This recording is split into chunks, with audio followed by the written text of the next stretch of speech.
Hey guys, welcome back to my channel where I help young people become better football athletes. In this video, I'm sharing with you 10 tips to help you get the most out of your training. Also, I produce new video every week, so make sure to subscribe and hit the bell so you don't miss out on any of my videos. I post training tips, football quotes, and some behind the scenes, so make sure to follow me there. With all that out of the way, let's get into the video. My first tip for you is to focus on the fundamentals, like passing, shooting, and dribbling. These are the skills that you use 90% of the time. So if you cannot execute them flawlessly, you won't be able to perform well in matches. So don't just go out the field and kick some ball, train some free kicks, and do a bunch of step-overs. Make sure to do passing drills, dribbling drills, and shooting drills. Tip number 2 is to train game-like. This means all your training sessions should aim to replicate real game situations. Don't just train like you're alone. Imagine you are being surrounded by 3 or 4 players. Make your move quick and get your shot off quickly. Remember, the way you train is the way you play. The purpose of training is to prepare you better for the next match. So if the training doesn't replicate real game situations, when game time comes, you will still perform poorly because you are not used to game-like situations. Training tip number 3 is to focus on your strength and work on your weaknesses. I'm sure you are aware of what your weaknesses are. Maybe you are not good with your weak foot. Maybe you always get bullied in duels because you are not strong enough. Whatever the case is, you should deliberately work on those weaknesses so they are no longer your weaknesses and your opponent cannot exploit you on that. That being said, you should dedicate the majority of your training time on what you're good at, on your strength. Because your strengths are what separate you from other players. Maybe you have amazing speed. Maybe you can dribble 3 or 4 players. Maybe you are a clinical finisher and you can finish every chances that go your way. Really make an emphasis on that area of your game to make you a standout player. To summarize, work on your weaknesses enough so they are no longer weak and focus your time on what you are good at so you become the best at that area. Tip number 4 is to have a plan.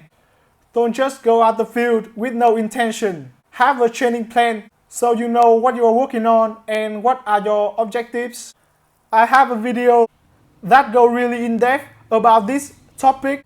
If you want to see the full detail of how to make a plan, make sure to check that video out. But I will give you an idea of what a training plan should consist of. Your training plan should include specific drills that will help you improve every aspect of your game, like your technical ability, your physicality, your mental strength. And it should tell you which drills are you doing at what time. Again, if you want a full how-to tutorial, make sure to check that video. Tip number 5 is to train in flow state.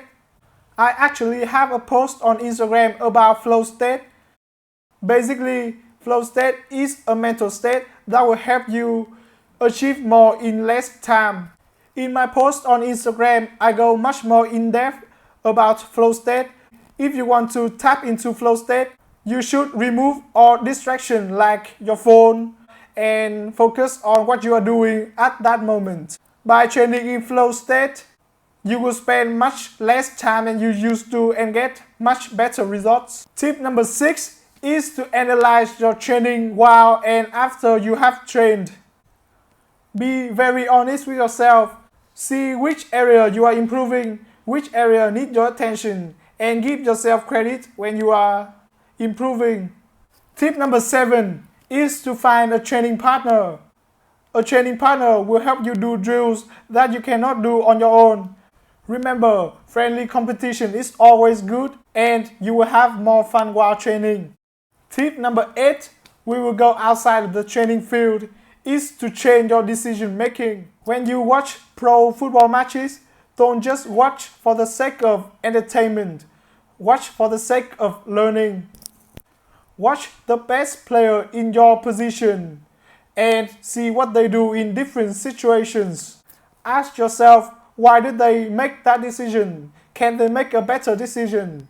How can I implement that in my own game? Tip number 9 is to track your progress. You see, you should not be comparing yourself with any other players other than you. As long as you are better than the player you are yesterday, you are improving and you are on the right track. Also, tracking your progress will help you see how far you have come. So, when you consider quitting, you will think twice. My 10th and final tip is to be consistent.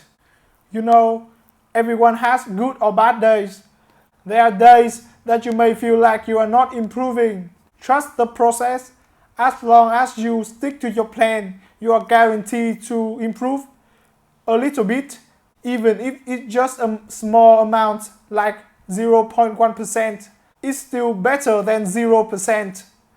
Over time, that 0.1% will add up, and before you know it, you will have already traveled 1,000 steps ahead of where you were. So don't give up just because of some rough days. Remember, everyone has rough days. Okay guys, that is all from me.